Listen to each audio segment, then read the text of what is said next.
Dementia. Hi everyone and welcome to this video. Dementia. Cat's out the bag now. We all know the brain is not as useless as the Egyptians would have us believe. The brain carries many of your most important functions, from language to memory and pretty much everything else in between. But as you get older, no one ever thinks they will, of course, your brain starts to get slower and it's not as efficient as it once was. We call that a decline in cognitive function. Now, a decline in cognitive function is a pretty normal part of aging. Normally, this slight decline in cognitive function doesn't prevent you from functioning as a decent member of society. Sure, you can probably not complete a Rubik's Cube as fast as you once could, but you still perform normal chores around the house and you're able to function. Now, if your cognitive function decline impairs your ability to function on a day-to-day basis independently, then it's starting to become dementia. But don't worry though, dementia is not an inevitable consequence of normal aging. In other words, it's not by force for everyone. There are several factors, including aging is one of them, of course, but there are several other factors and it's hard to pinpoint the exact cause. However, in some types of dementia, you'll see later on there are different types. It's easier to know the cause. Usually, in dementia, a close family member or friends start to notice changes in an individual's memory. They start maybe repeating conversations, misplacing belongings, language impairment, forgetting common words. Sometimes even the personality can be affected and they start to act differently. And now this will be key when we look at pharmacological treatments for dementia. It's important to note though that dementia can be caused by physiological causes, and we call these reversible causes. Things like alcoholism, certain medications, disease states. And then we have non-reversible causes, and these are the more elusive ones, the more mysterious ones. One of the main things we do know though, especially from biopsy, which is a procedure done after you're dead, is that, by the way, that's the only way you can confirm for sure that someone had dementia, usually after they're dead and you do a biopsy. So anyway, we do know from biopsies is that people with dementia have a lower number of certain neurotransmitters, specifically lower acetylcholine levels. Lower acetylcholine levels, I'll have to say that again. So naturally, one of the ways we want to treat or cure dementia is to increase the number of these neurotransmitters that they are seemingly lacking. Naturally, in the brain, acetylcholine is broken down by enzymes called choline esterases.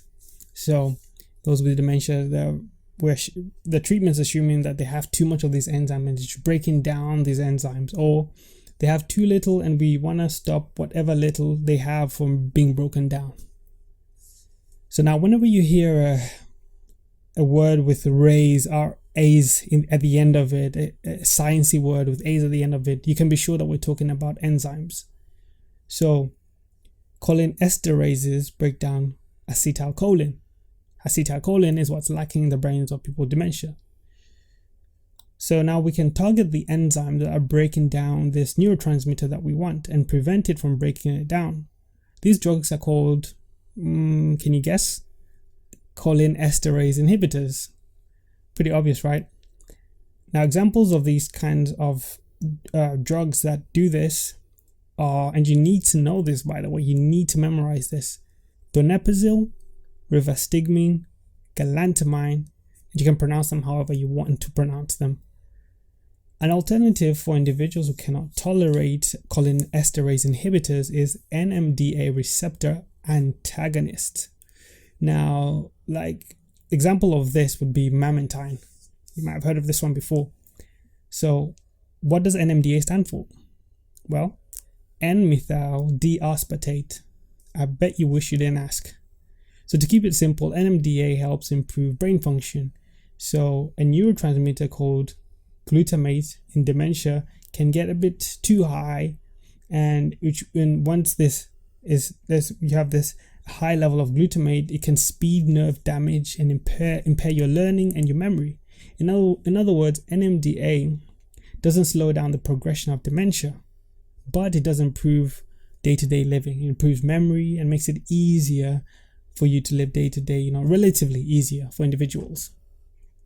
So now we're going to depression. Why are we talking about depression and dementia? Now, there are a few types of dementia covered, first of all, in the BNF. Depression is more common in Alzheimer's dementia, and that's where we tend to use antidepressants when someone is also exhibiting symptoms of depression. We also have another type of dementia called vascular dementia. This is dementia associated with some kind of brain disease like cerebrovascular disease, manifestations of atherosclerosis, hypertension, diabetes, coronary artery, and brain damage. It's important to recognize the types of dementia that an individual has before initiating treatment, because there is no known treatment that can reverse vascular dementia. So you don't want to just jump on the bandwagon of giving them, let's give them acetylcholinesterase inhibitors immediately. No, you don't want to do that, because that might not be the case here. You might have to treat the underlying condition. So instead, treatment will focus on the physiological problem. If someone has vascular dementia, for example, like stroke, they have diabetes, and so on and so forth. So now let's dive into the BNF sections and make sure that we have covered everything we need to know for the exam. So you need to know the aims of treatment, which are promote independence, maintain function, and treat the symptoms. Just think of it logically and you won't forget, unless you have dementia, of course. Non-drug treatment for dementia, the only one recommended by the BNF is a structured group cognitive stimulation programs. You don't have to know anything about that, but what you do have to concern yourself with is the drug treatments. Just important to remind you here again that pharmacological treatments are not recommended for cognitive symptoms. So in cases of vascular dementia, simply because, again, the cause of the condition is disease-based, so it will do you no good to treat.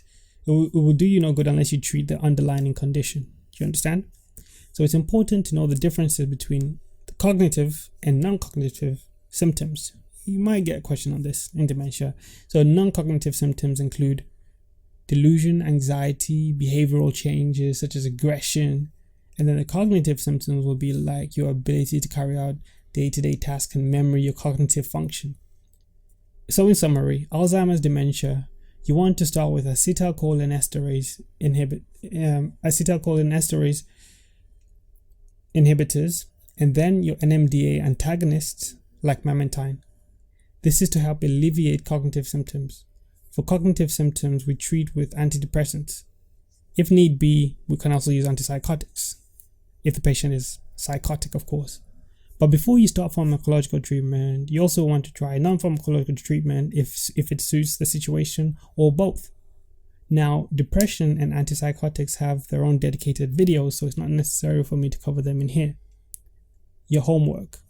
Go to your BNF and read the drug monograph on the following drugs: donepezil, galantamine, rivastigmine, which are your acetylcholinesterase inhibitors. And then read about memantine. That's going to be your NMDA antagonist. Just be aware of them. Just read through and be aware of what it says, of the common side effects. You don't have to memorize this. Just be aware of the cautions, the side effects, special patient warnings, and remember all of this. And remember that what NICE recommends. NICE recommends that when someone's going to be started on some treatment for dementia, only should be started by a specialist. Have regular reviews to make sure that it's effective, and stop if it's not showing any improvement. And treatment should only be considered if it's worthwhile, like I said. Also, you need to learn how to spell Alzheimer's. I'll see you in the next video.